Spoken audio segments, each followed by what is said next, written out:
Enlightening versus awakening. What's the difference? How do people use these words? It seems like most people, in the West at least, use these words interchangeably.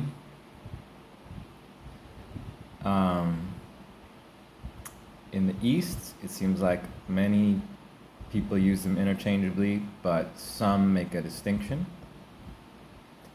I gather some Buddhists use the word enlightenment to signify Buddha consciousness or having all of the knowledge of Buddha, which I certainly wouldn't claim, and I'm not sure that that's possible.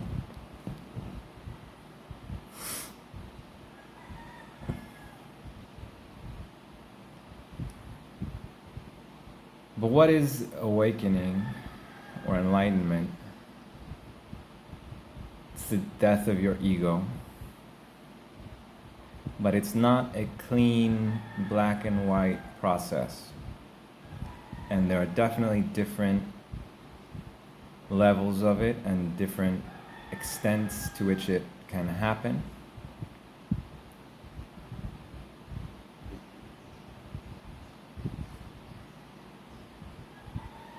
People often use the word awakening to mean a temporary state. I would say I experienced that in the past. I experienced unity for the first time taking mushrooms, psilocybin mushrooms, many, many years ago. And it's very similar. So I would, looking back, I would call that a temporary awakening. Why is it temporary? Why was that awakening temporary? And how does someone awaken permanently? It has to do with whether you're ready. I had a very strong ego that day when I took mushrooms. And the drugs let me experience unity, let me move beyond my ego for a time, but my ego reinforced itself once the drugs left my system. Even though I glimpsed beyond my ego, I couldn't let go of it. It was too strong. Similarly, many people seem to be on the threshold, but there's some things that they can't, some critical things maybe that they can't let go. They experience unity half the time, but half they struggle. Some days I feel like that now. Yesterday I struggled somewhat. It might take me 5 or 10 minutes yesterday or some days to find inner peace versus seconds, a breath or two.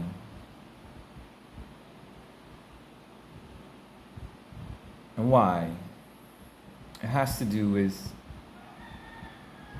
the extent to which you accept this experience and the revelations that come with it. Even after the main event, even after your ego breaks loose and is no longer default in control of the rest of your being, of your mind, it's not gone, and it can never be wholly gone. There is no final destination. I don't believe so. They talk about, I read an article saying, if you were enlightened, you would stop using the word I. They said the enlightened don't use the word I. And that's crazy to me. I mean, all these words are, what do they mean? Maybe someone got to that point of that level of unity and they just had a catheter stuck in them and sat under a tree for a decade. But the rest of us still have unique bodies that still need to pee and so on. And what do you say? This body that our consciousness is inhabiting needs to relieve itself. Please excuse this body. My presence stays with you. Or, no, you say, I need to pee.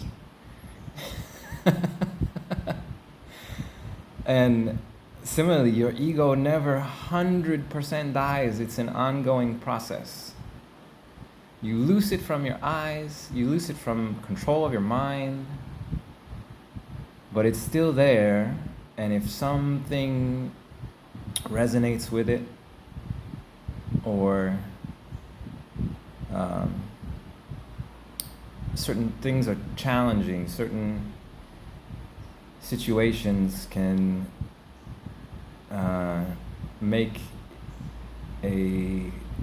trigger a resistance, a judgment or something. And you need to consciously continue to work to let go of your ego forever, because it always has a tendency to rebuild. As you encounter a situation where you may inadvertently make a judgment, you may judge the handprint on the ceiling or something, that is your ego rebuilding. And if you are not intentional and if you don't have the tools, it will rebuild itself in a way. I'm not sure if it could ever. I guess you could. You couldn't. I don't think you would forget the now and who you really are. But I can see how you could just get lost in your ego again. Just let it build, and that would be so sad. I don't see an enlightened person choosing to do that, because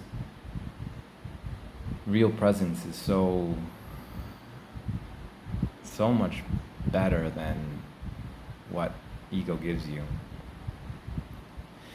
But here's the key. So what are the differences between enlightened people? What is the difference between a Buddha, Christ, who gives up all that they can, and someone like Carl Jung or Nietzsche, or many of the people I see using the term awakening, who got to it through psychology and shadow work, or even through Buddhism? The thing is that your ego doesn't completely die, and you can choose to hold on to parts of it, or you may still struggle to let go of parts of it. And depending on how this goes and what you choose, you may act very differently. You may have a different personality. Because something is left. Something will always be there. And you choose it. Nietzsche chose to hold on to various emotions and things, assuming that he was awakened.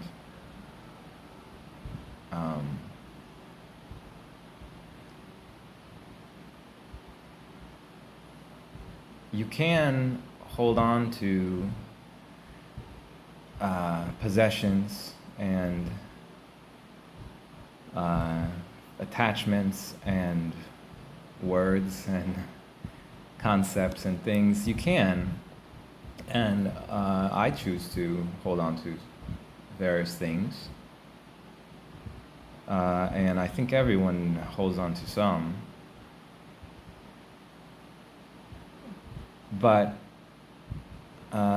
some people pursue a path of ascension and cleansing, and cleanse and give away all their possessions so that their possessions don't corrupt their mind. I completely understand this process, but I also completely understand how people can do shadow work and awaken, as these people more often put it, and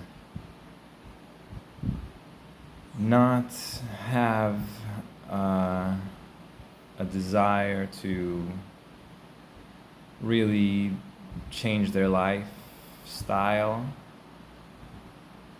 They view it as just a tool to make their lifestyle easier and slightly better, but fundamentally the same.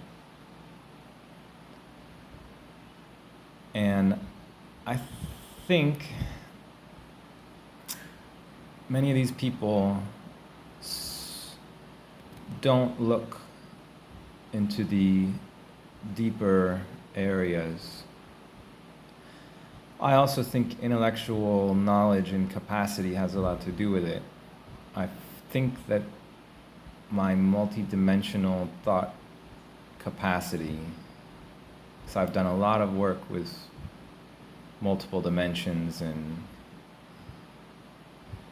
what if you froze the time of the universe, and what if you restarted it, and many questions like that most people who are just trying to heal mental health are not used to contemplating. So I think for someone like me, the experience was very profound and spiritual, and came with, some would say, religious or theological implications.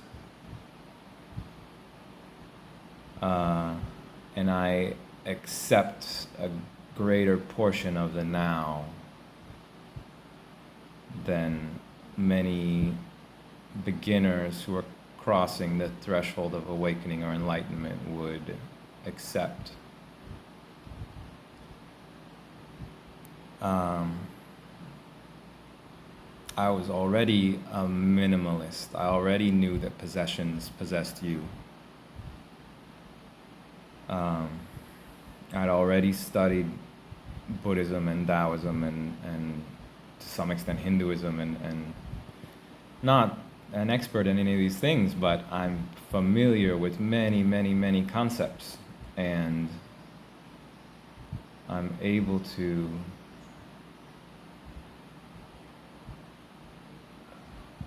identify and explore the experiences better. I'm able to accept better with a more universal perspective than a normal person who went through this. Not that I'm so special, but I've definitely had a lot more education in many areas than an average person. So that's it. I think enlightenment, I choose the word enlightenment because that's how it feels to me. It feels like light shining through. And I got to it through my shadow, and the shadow was blocking the light, and now I feel bathed in light.